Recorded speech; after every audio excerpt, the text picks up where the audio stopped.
ఈ ఒక్క పేరు వల్ల నా జీవితం సంకనాగిపోయిందిరా. ఎవడా ఈ రంగారెడ్డి? ఓ 25 ఏళ్ళు అయి ఉంటుంది ఆ మర్డర్ జరిగి. దాని పూర్తి వివరాలు తెలియాలంటే మన ఊరి చివర హైవే దగ్గర సోడా కొట్టు శివయ్య ఒక్కడికే తెలుసు. పదరా.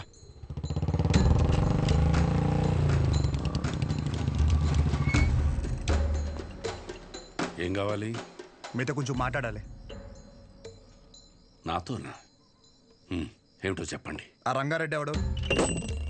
ఎలా పోయాడు?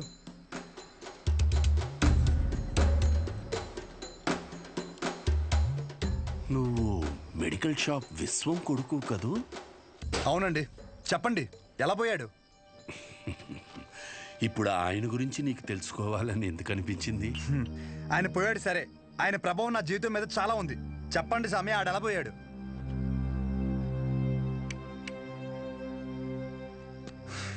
ఇంత పని అవ్వదు కానీ డైరెక్ట్గా మరి కొడుక్కి ఫోన్ కొడదాం. ఒక్క నిమిషం. వాళ్ళ అబ్బాయి నీకు తెలుసా? తెలుసు. చెప్పండి, వాడెవడో చెప్పండి. నువ్వు ఆయన ఎవరు అని తెలుసుకుంటే ఆయన్ని ఎవడు అని పిలిచే అవసరం ఉండకపోవచ్చు. ఒక మనిషి తాలూకు ఆవేదన తన సొంత బతుకు మీదైతే అది వాడి జీవితం అవుతుంది.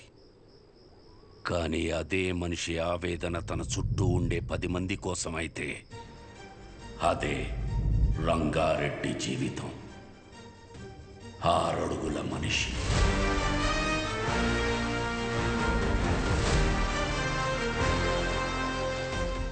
పదునైన చూపు. తప్పు చేస్తే ఎదుటోడు ఎంత తోడైనా సరే ఎదురెళ్లే మనిషి. 10 మంది బాగు కోసం బతికిన మనిషి.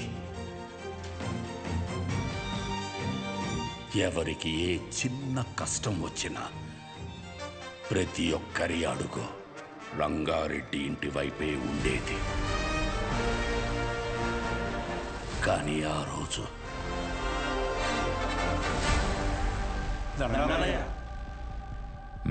గుర్రం సెంటర్లోని షాపులు ఖాళీ చేయమంటున్నారయ్యా. ఈ విషయం నాకెందుకు చెప్తున్నారు? ప్రతిదానికి నాకేంటి సంబంధం? నేను చేయలేను.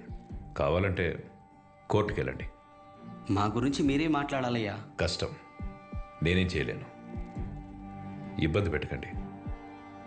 బయలుదేరండి. అయ్యా షాపులే మాకు ఆధారం అయ్యా. అయ్యగారిని నమ్ముకుని వచ్చాం కదరా. కోర్టుకి లెటర్ పెట్టుకోవాలా? ఇది మనకు తెలీదా? ఈ మాత్రం దానికి షాపులు కట్టేసి వచ్చాం. రంగా, అనుక్షణం నువ్వు వాళ్ళ గురించే ఆలోచిస్తావు. అలాంటిది వాళ్ళు తిట్టి పంపించేశావు. ఏమైంది నీకు? జనాలకు ఏదైనా సమస్య వచ్చినప్పుడు ఒకడండగా ఉన్నాడంటే వాళ్ళు పోరాటం మర్చిపోతారు. సమస్య వచ్చిన ప్రతిసారి వీడి వైపు చూస్తారు. జనాల కోసం ఒకడు బలంగా నిలబడితే అది బలం అవ్వదు, బలహీనత అవుద్ది. సమస్య వస్తే వాళ్ళు దానికి ఎదురెళ్ళాలి కానీ ఒకడి కోసం ఎదురు చూడకూడదు. పద, బండితి. ఎక్కడికి? ఎమ్మెల్యేని పలకరించొద్దాం. రా. షాపులు మొత్తం ఖాళీ అవ్వడానికి ఒక 20 రోజులైనా పడుతుంది. షాపుకు లక్ష్య ఇచ్చి దండం పెట్టేయడమే. మీరు క్యాష్ రెడీ చేసుకోండి. ఎవర్రాది?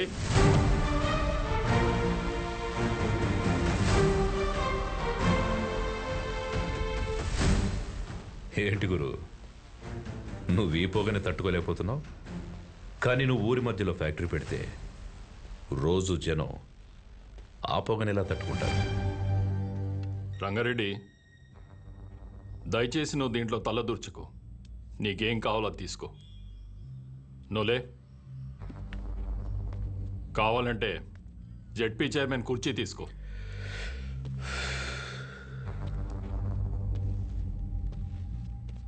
నేను జనాల కష్టాలు మాట్లాడడానికి వచ్చాను.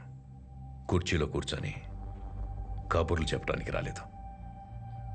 మొత్తం 140 షాపులు ఇక్కడ ఖాళీ చేస్తే ఎక్కడికి వెళ్తారు? ఊరి చివర కాంప్లెక్స్ కట్టిస్తాం.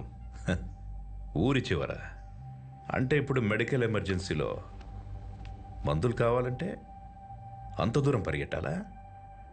కాంప్లెక్స్ కట్టేంత వరకు జనాల వ్యాపార పరిస్థితి ఏంటి? ఏదో ఒకటి చేసుకుంటారు. వివరంగా ఒక మాట చెప్తాను విను.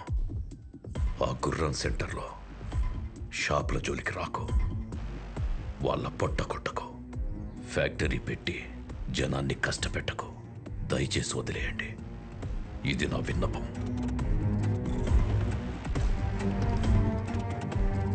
రంగారెడ్డి, నీకు కుర్చీ విలువ తెలియదు. సముద్రం ముందు కాళ్ళు పెట్టి సముద్రం నా కాళ్ళు పట్టుకుందని సంబరపడ్డావనుకో, ఒక పోటులా వచ్చి మొత్తం పట్టుకెళ్ళిపోద్ది. నేనేదో కాళ్ల బేరానికి వచ్చానని ముందడుగు వేసావనుకో, మొహమాటం లేకుండా చంపేస్తా. చూడు గురు, నాకు బెదిరించడం రాదు, బెదిరించడానికి రాలేదు, నిజం మాట్లాడా అంతే.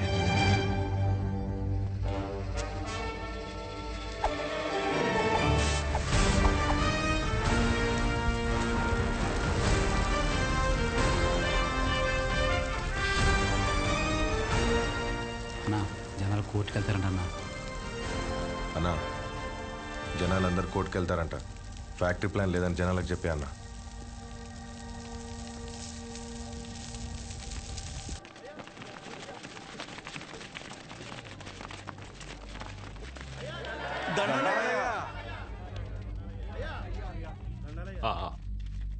ఫ్యాక్టరీ వస్తే మన వాళ్ళందరికీ ఉద్యోగ అవకాశాలు వస్తాయనుకున్నానే, కానీ పొల్యూషన్ పెరిగి ఊర్లో వాళ్ళందరూ అన్యాయం అయిపోతారని బాధేస్తుంది.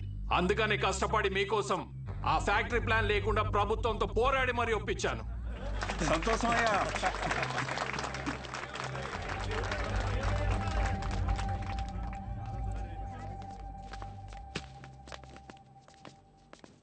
25 కోట్లు కమిషన్ ఇస్తానన్నాడ్రా. 4 ఎలక్షన్లకి సరిపడే డబ్బు. ఈ నా కొడుకు ఊర్లో ఉంటే ప్రతి దాంట్లో ఏలు పెడుతూనే ఉంటాడు. వీడి చేసేది స్లోగా జనాలకు తెలిస్తే ఆపడం కష్టం. ఏదో ఒకటి చేసి వీడిని ఆపాలి. సరే అన్న. వాణ్ణి ఏదో ఒకటి చేశాక అప్పుడు తిప్పు. అప్పటి వరకు మీస మీద చెయ్యేస్తే నరికేస్తా.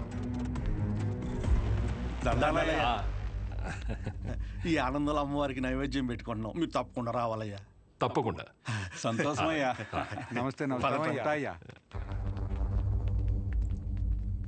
Happy birthday to you, happy birthday.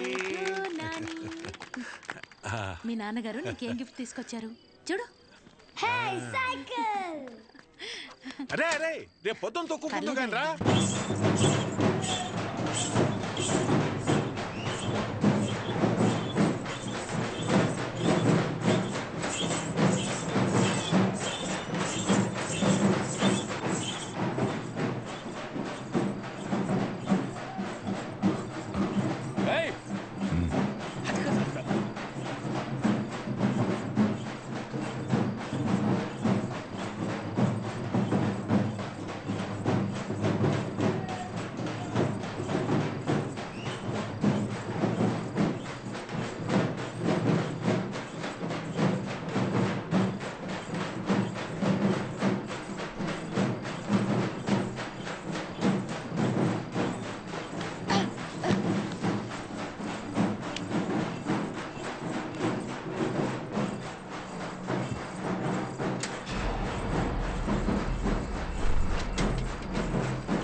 Shivayya, చెప్పురంగా.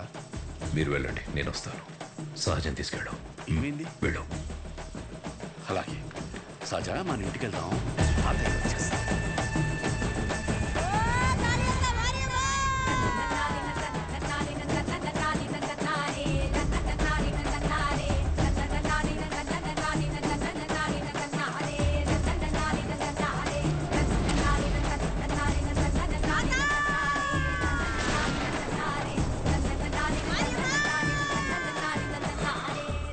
మొహమాట పడకండి, రండి.